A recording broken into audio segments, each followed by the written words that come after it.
Hi YouTube, we have the Marvel Rivals Season 2.5 patch notes right here. Let's not waste any time and get straight into it. Starting us off is going to be changes to tank. Captain America is taking a slight hit to the survivability and ultimate frequency. Even the super soldiers need to take a breather sometimes. So his health kind of dropped from 600 to 575. The delay of the shield recovery from 2 seconds to 4 seconds after unleashing Living Legend. So a lot of people don't understand what this change is. They think that there will be a 4 second delay before you can lift the shield up. No, no, no. This is the shield recovery, like the shield HP bar. So this is actually a good change without making him clunkier. Increasing the cost of freedom charge to 3100. This was desperately needed. That ultimate came up so frequently and you could spam it in so many situations.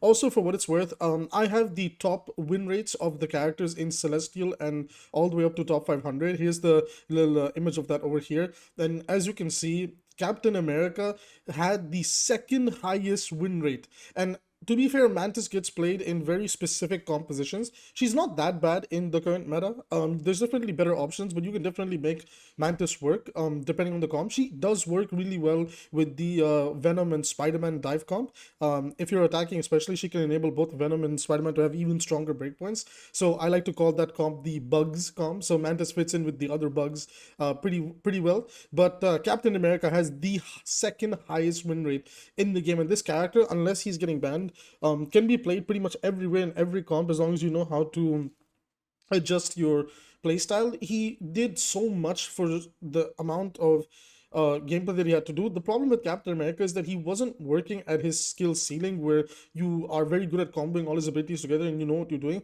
Captain America was working at the skill floor where all you had to do was run in, rotate around the enemy team at the outer circle of the team fight and bait out resources, and that basically enabled the highest win rate DPS of the current season, Iron Fist, to just roll in there and absolutely destroy the comp. Now, alongside him, we also had Psylocke and Human Torch as the meta DPS. So we're gonna get to them because I do know what the rest of the patch notes are. I'm giving my opinions on them as we go through it. So Doctor Strange, so he's getting a buff. I don't agree with this buff. I don't think this is what Strange needed.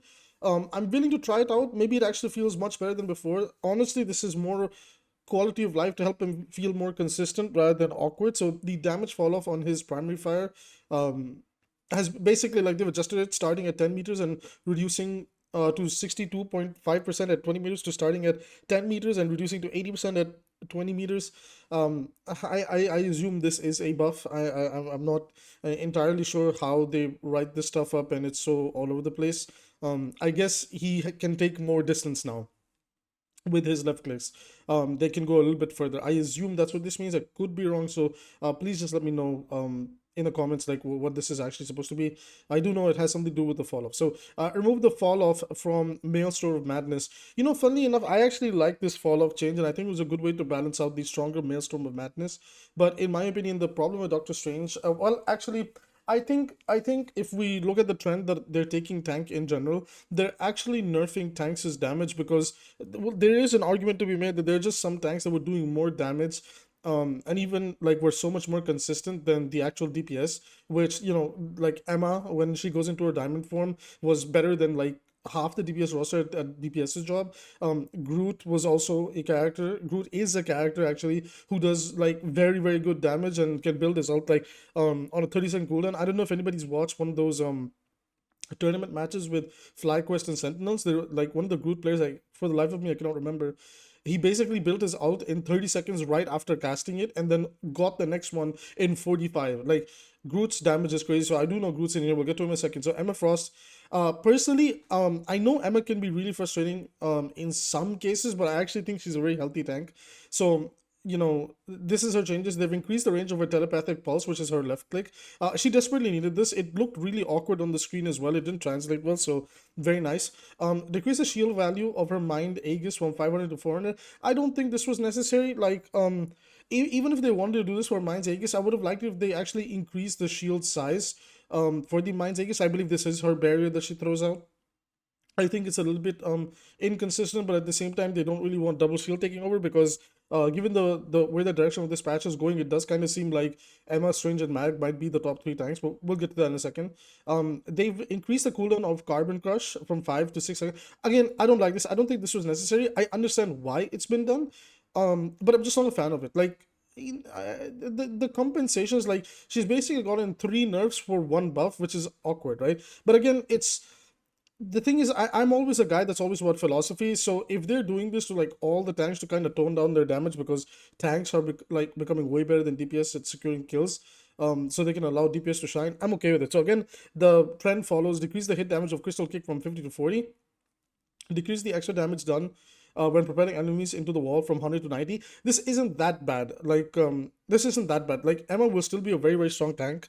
But there'll definitely be moments where if somebody gets healed or is getting pocketed, you're gonna have a frustrating moment where they just survive. She's definitely you could make an argument that this doesn't matter that much to squishies, but this makes her less oppressive against tanks, because one of the best things you could do was just perma farm choke slamming and kicking tanks and just control the game from there. You didn't even have to interact with the enemy squishies. So I guess this is that approach where they're like, well, how do we handle the problem where she's bullying tanks? Kind of let those tanks play the game and give her more agency over her left click. So I like this change. It's nice. Still think the three nerfs all the way is a bit hefty, but they are continuing this from, like, they nerfed Strange's damage, they nerfed other tanks' damage. We'll get to it. And speaking of nerfing damage, Groot is the next one. They've decreased the damage of his Vine Strike from 70 to 65. Low key, I know there's some Groot players out there that are not gonna like to hear this.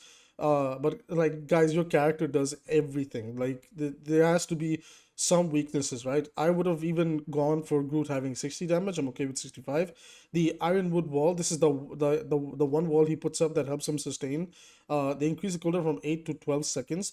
Again, please shoot the walls. It makes a big difference. And I like that they didn't try to go for his HP bar just yet. And they're looking to see that, well, if we can make his cooldowns weaker, can that help tone down his power? And they went for the sustain wall first. And again, they didn't hurt the sustain. Rather, they're making the ability a little bit more punishing to use. So you do have to be really, really good with your timing rather than allow these characters spamming stuff out. Which is kind of weird to say that progressively over time, Rivals is becoming more and more balanced, which is very interesting to see a casual game go down, right? Because they did say that they wanted to keep characters OP, but again, with almost every patch, they are actually making really good changes. So Magneto, Master of Magnetism, receiving a slight boost to his standard damage abilities. He's going to attract some wins now. He's increasing the charging speed of the rings from 4 seconds a stack to 3 seconds a stack. So this is going to help a lot with his E. And E is a lot of where Mag's burst damage is. So this is really nice. Good buff. They didn't have to go for like the full neutral. I guess like that's the way they're approaching both Mag and Doctor Strange right now. It's like, can they buff these characters without having to give them numbers? And so far they're looking at their mechanics rather than ability mechanics rather than actually going for the primary fire. So Thor's kind of gotten a soft rework and taken a bit of a hit to survivability. This is something the Thor community has been asking for a while now, and I feel like a lot of people that don't play Thor that much understand why this is a huge net buff. So they've adjusted Hammer Throw ability to a standard ability, and they removed the Thor Force cost and the universal cooldown for it. So basically, your Hammer Throw does not consume Thor Force, and you don't get the cooldown either, right? The ability cooldown has been adjusted to 6 seconds. Thor gains 1 Thor Force from every hammer throw for each enemy hit. Decrease the throw hit damage from 70 to 45, and then the return damage from 30 to 20. Now, the thing is that in theory, for his kit, they know that the hammer throw is a little bit underwhelming. What they've done is they've basically allowed it so that it instantly gives you a Thor Force. If you are a good Thor with really good management of your mechanics and you understand how to engage with Thor, this is a crazy buff, because this means you are entering the awakened state very, very consistently compared to before. And a lot of people are just jumping the gun, looking at the numbers going down, like, oh, the numbers went down, so it's bad. No, guys, like, you are very, very few times will this like ever come up, like the hammer throw to use as a damage. It's so much better if the hammer throw just helps enable his Thor Force gameplay, because then you're doing so much more damage with the actual like lightning strikes, right? So, big fan of this direction in my opinion. Decrease the shield value gained when consuming the Thor Force. Adjusted bonus HP gained from Thor Force consumed from 100 to 75. And adjusted maximum bonus health from 200 to 150. So, I will say that even though Thor wasn't necessarily meta, there was moments where he was surviving way too much. However, the only reason I'm not a fan of this change is because one of the characters that counters him really well has been gigabuffed like crazy. So, this is a little bit awkward. But to be fair, this is probably following a little bit of a consistency in their philosophy, since they have hit tank survivability in the past 2 patches, right? Like, I guess internally they're looking at their data and like certain characters are staying alive for way too long. So I'm open-minded to this change, but I'm not necessarily a huge fan of it just yet, because this is the biggest red flag in this patch. Like, generally speaking, if there's any change I genuinely dislike or hate, it's this one. So Hawkeye, Clint's getting a boost to his regular hits. Looks like the archer's aim is getting even sharper. So increase the base damage of his arrow from 30 to 24. This is ridiculous. But honestly, this is probably done because he's struggling. He struggles to kill Namor turrets.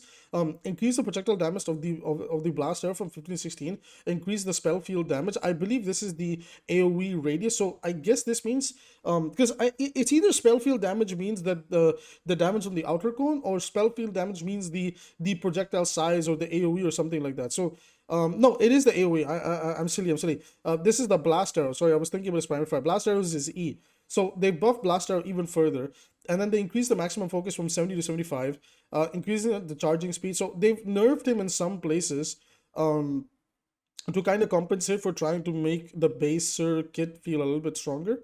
Because he also gets a new team up with Luna, where Luna gives him an ice arrow. That ice arrow can pierce through walls and like CC people. I believe he can slow them down. Guys, like, Hawkeye is perma-ban meta. I'm telling you from now, like, if there's one thing I'm guaranteed sure about next patch, is you gotta get Hawkeye out the game. He's way too giga buffed, and I think it's a huge oversight. It was already very good this patch. It's just dive was strong. If dive was like not as strong as it was right now, Hawkeye would have been easily be like top 5, top 3 DPS in my opinion. Hela, I know this is concerning. So she's getting a slight increase in her sustained damage. Looks like she's ready to reign supreme. So increase the charge capacity of Night Sword Thorn from 8 to 10. I actually misunderstood which Thorn that they were referring to. This is actually her primary fire. And unless I'm wrong, and Night Sword Thorn is actually her right click, regardless whether it's the left or right click, I think the community has just kind of gotten really better at dealing with Hela. And these days, I've not really even run into a Hela player that I'm like, oh, like, like Hela is actually like super viable. That's not to say like Hela's not good. Like, Hela on Clintar and like certain other maps, she's going to be very strong. But that's exactly where the ban meta comes in. I think you just go back to banning Hela and Hawkeye, and you just have a healthier game. This is still a scary thing to have in the patch note. But again, it's like, I feel like it's just an oversight because, well, Hela dropped off because dive became so strong, and Hela really doesn't want to be contested, right? That's one thing she really doesn't like. So Human Torch, they kind of killed this character. I'm not gonna lie. Human Torch and Iron Fist have gotten giga nerfed. So reduce the damage of the fire cluster from 7 per hit to 6 per hit. Increase the charging speed of Blazing Blast from 2 seconds to 3 seconds. And decrease the shield value gain from Flaming Meteor from 75 to 50. And then increase the cooldown to 20 seconds. Guys, they actually like guttered this character. I'm not a fan of how hard they nerfed Human Torch, because I think there's a lot of stuff in the game that can deal with him, especially since Poke got a really big buff this patch, and there's even more down below. Like, I agree that Human Torch needed nerfs. Like, if we go back to the screenshot over here, he's in like one of the highest win rates in the game in Celestial and above. So I'm sure he's dominating low elo as well. So I just think the nerfs are a bit too harsh. Like, I think this is awkward, right?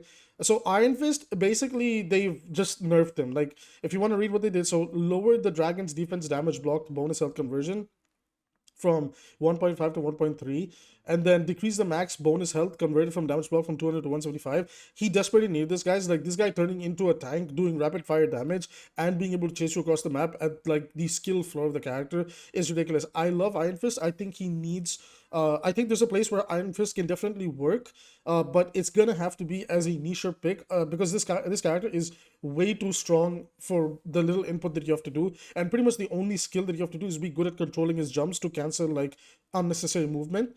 I do love Iron Fist, but I think for now he kind of needs to take a little bit of a breather from what he is doing. I do think the nerfs are still a little bit harsh, but I guess the devs really want some of the meta characters to go like exit the meta, right? And Iron Fist, as you guys can see in this chart over here, 53.16 win percent. He's the top 4 win percent in Celestial and above. He's a very strong character, right?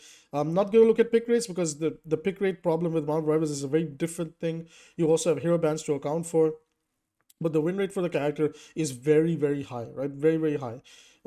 Pretty much he's only outperformed by the tanks, right? And, by bare minimum. So very strong character. Iron Man, I'm really not a fan of this change. Although I understand why it was done, because later on he's getting a team anchor buff. So it's kind of ignorable. So Iron Man is seeing a reduction in his repulsor blast damage and burst survivability.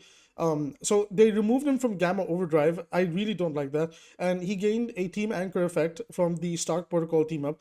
Decreased the projectile damage of the third repulsor blast from 50 to 45 and decreased the AoE damage from 60 to 55. Okay, whatever. This I'm not a fan of. Reduce armor overdrive max health bonus from 100 to 50.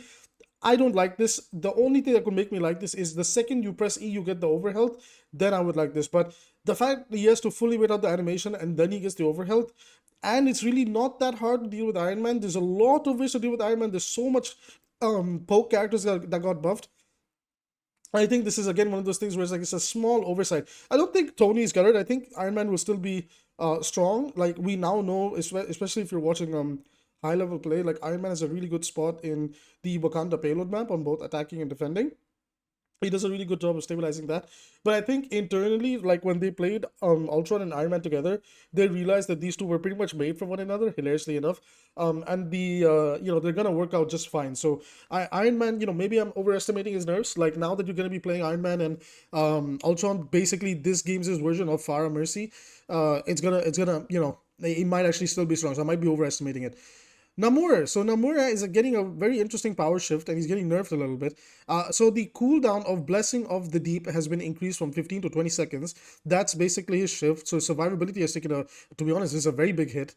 And then they've expanded the Horn of Proteus, his ultimate ability, inner circle radius from 3 to 3.5 meters. Outer circle radius from 8 meters to 9 meters, decreasing the outer circle radius hit damage from 200 to 180. So they balanced it out. They kind of took the Moon Knight approach. The ult is going to still be good, but now if you're in the outer circle, it's not going to hit that hard. So it was to also kind of counteract some of the combos that were being done with his ultimate that allowed a lot of crazy one shots even at the corner of the ultimate. So this is a good nerf. So far it's a slight buff, but mostly net nerfs to Namor so far, right? I still think he'll be fine, but it's good that that they're nerfing because he is very, very strong, right? Adjusted the monster spawn damage falloff from starting at 20 meters, reducing to 30% at 40 meters, to starting at 20 meters, reducing to 50% at 40 meters. And if I'm not mistaken, I do believe that this is a nerf because again they use Google Translate, I believe, to write some of these patch notes, and grammar isn't necessarily something that is the best when you read something like this. Like, oh, the damage falloff starts at 20 meters, the damage gets reduced to 30% at the 40 meter mark, but then starting at 20 meters, it reduces to 50% at the 40 meter mark, and it's a little bit, awkward. So if you could do me a sweet favor and let me know if I'm not wrong and I am understanding it correctly, because again, the grammar is really weird here.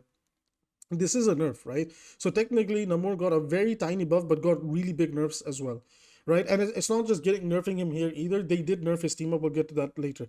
So Psylocke, okay, I have a really big hot take. I don't think Psylocke was that oppressive. I think Psylocke just fit into the meta, and when before this patch, Psylocke, who saw very, very little changes, she just wasn't fitting into the state of the game. So I just think we have to be really careful with what we do with Psylocke, but these initial nerfs are not that bad. So decrease the retrieval damage of the wing shurikens from 14 to 12 per hit. This is to help. This is fine. Okay, they didn't actually hurt her left click. I'm fine with that. Decrease the invisibility duration from 3 to 2 seconds. This is also fine. It doesn't allow her to hold an angle for too long. Use it to commit to a dive and then escape. And that's pretty much what you're trying to do with her 90% of the time, right? So decent nerfs to Psylocke. I do know she is strong. I'm not going to sit here and pretend she's not. Very high win rate over here for Celestial and above. That's just because she's a safe pick. She's a consistent pick. And she will always, and she will still be a good and safe pick. So I like Psylocke. So Squirrel Girl actually gets a very nice buff. And then overall, just I think quality of life experience increase. So increase the capacity of her burst acorn from 10 to 12, allowing her to, help spam a lot more. Decrease the cooldown of the mammal bond from 12 to 10 seconds. If I'm not wrong, the mammal bond is basically her chewing, it's her E, right? So it gives her her next cooldown. So they're increasing our overall uptime, and then optimizing the user experience of Squirrel Blockade, Tail Bounce, and Unbeatable Squirrel Tsunami. So I assume this means is they're probably putting in some quality of life buffs to make these things feel smoother and things like that, right? So interesting. Interesting. Yeah, that's pretty much all I have to say.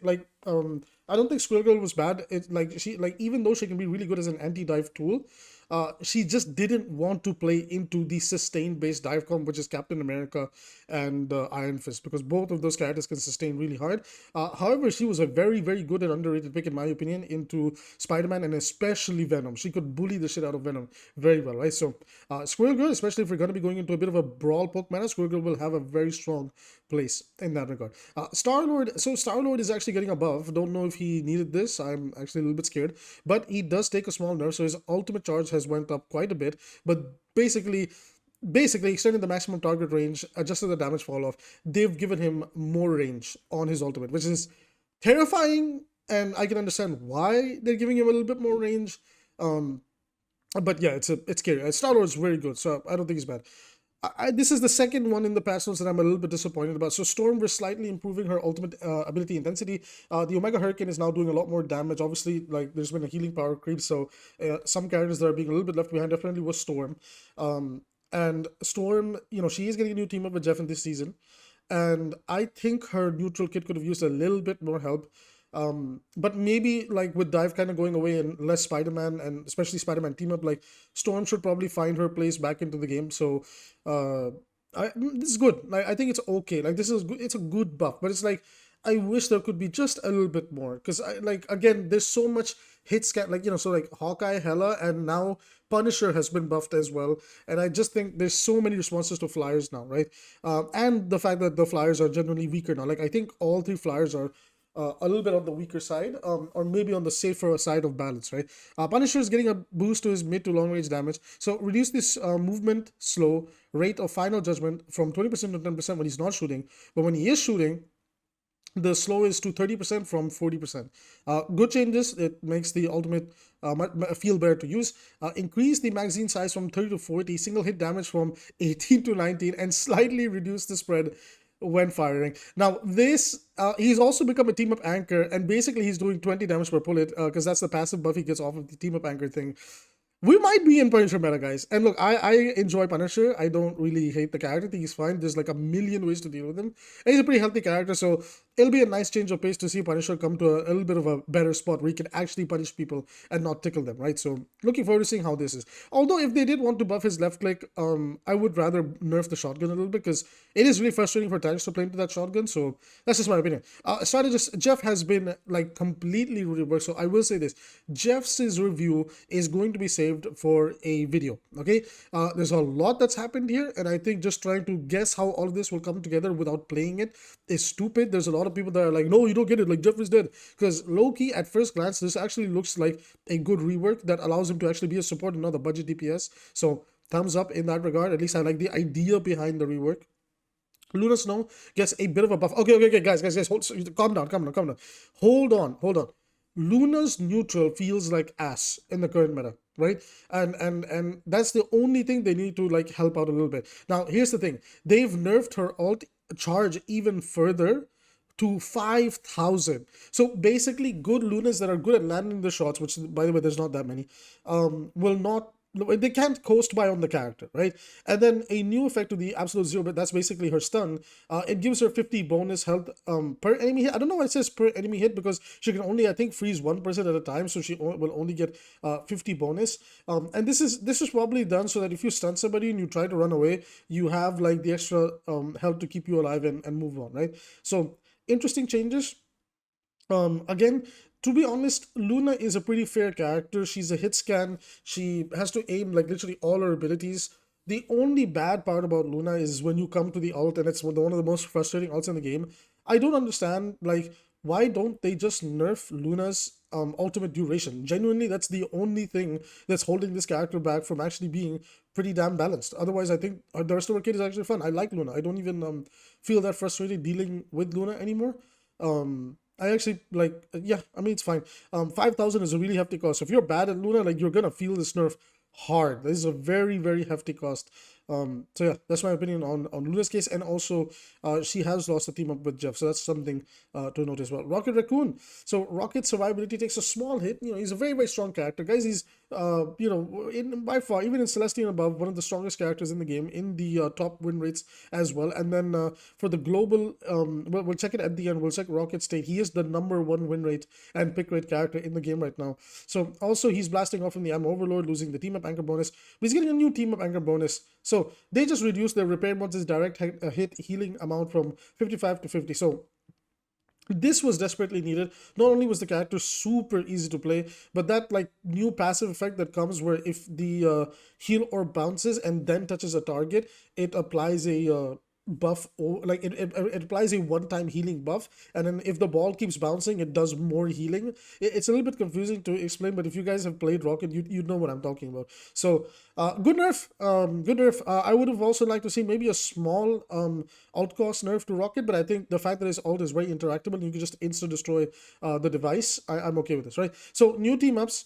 This is the really scary one, and this is why Hawkeye should be permanent banned, because Luna's not that bad, and you kind of do need Luna if we are going to be going into a brawl and poke meta. So as the team up anchor, Luna Snow gains a 15% increase in healing effects. Hawkeye unlocks a new Ice Arrow ability through his team up with Luna Snow. By the way, guys, if I'm not wrong, this is pretty much the same as before. Like, this has not changed. Like, she's the team up anchor for Jeff, and now she's a team up anchor for Hawkeye. This is just them confirming that it's staying the same. So like, don't lose your shit. She didn't get a 15% buff to her healing out of nowhere. I'm fairly certain on this. I could be wrong about this, but I'm fairly certain they just mentioned this for the sake of it, right? So next one, Hawkeye unlocks a new Ice Arrow. They don't specifically tell us what it does, but in the video they did, and I mentioned it earlier. Jeff Nado, this is funny, it's Sharknado. So Storm gains the Shark Surge ability with her team up with Jeff. Jeff gains the Jeff Nado. Both of them just ram into each other, and it's a giant water tornado with Jeff biting everything in its path. It's hilarious, and then you boop them away. So very different. And by the way, you can play Johnny, Storm, and Jeff, and I don't know if you can maybe stack some of this shit, but it would be pretty funny if somehow you can have a fire water tornado running around. I doubt it's going to work like that. Operation Microchip, Punisher, and Black Widow. Punisher is the anchor. He is seeing a max health increase of 25 and a 5% boost in damage. So Punisher is looking like a very viable character this coming season, guys. Black Widow is also getting a very nice team up. So the team up is basically she gets a railgun. She can shoot through and pierce people. So I think that might also help Black Widow start to fit in, especially against double shield comp. So I think don't sleep on Widow, and definitely don't sleep on Mantis. A lot of these characters that have been buffed, Mantis really likes to play with all of them. So I think Mantis, a very interesting character to keep an eye out for. Rocket Network, Rocket Raccoon, and Penny Parker. This is the ultimate dive counter of the game. I think this was the devs' response to dive meta, and they were like, okay, if you guys cannot counter dive with this, and after we gutted a lot of the dive characters, and with the thing still being strong and Groot still being relatively good, and there's many ways to like anti-dive, like with C&D, and Bucky is also very good. This is definitely pushing it. So Rocket gains a 5% healing increase in here. Okay, so they nerfed it over there and then they brought it back here. Never mind. Rocket didn't technically get a nerf. When the team up is active, Rocket's BRB is upgraded to a web beacon. Penny Parker unlocks a new armored spider nest with her team up with Rocket. So they can cover a lot of the map. Penny can have 2 generators up at a time. This is scary shit. Okay, especially if you're like at this point, like when you're playing into Penny, like I've always said this, like Iron Man counters her hard. You're gonna have to play Iron Man if you see that Penny and Rocket, right? Do not play dive into this. This is some really scary shit. And then pair Penny with the what is that character? The Thing. It's gonna be a nightmare. It's gonna be a nightmare for dive to play threat. So and then if the support goes Rocket, you're never gonna have fun. So my dive enjoys, it's a tough time being a dive fan. I cannot deny that, right? Stark Protocol, obviously our new character, Ultron and Iron Man. As the team of anchor, Iron Man gains a 5% boosted damage. So again, they probably just changed that stuff around a little bit. Ultron gains a new nano ray ability with team up with Iron Man. Basically, his primary fire can now heal people. And this brings us to our final team up, Symbiote Shenanigans, Venom, Jeff. As the team of anchor, Venom gains more HP. This is pretty much the same. Again, like I said, I think it's the same as he had with the spiders he was teaming up with. Jeff gains the healing tendrils, and basically he can do like little burst healing. So that's it. The stuff that's been removed from the game. Iron Man is gone from Gamma. Sadly, Penny and Spider-Man lose the symbiote team up. It's not that bad for Penny. It is really bad for Spider-Man. Jeff cannot be the best flanker in the game anymore. Ammo overload. This was so good on Bucky. It's just awkward on Punisher. Allied Agents, Hawkeye, Black Widow. The idea was nice, but it just never worked out. So better team ups are here now. So with that being said, that's my conclusion. That's it for the Marvel Rivals tier list.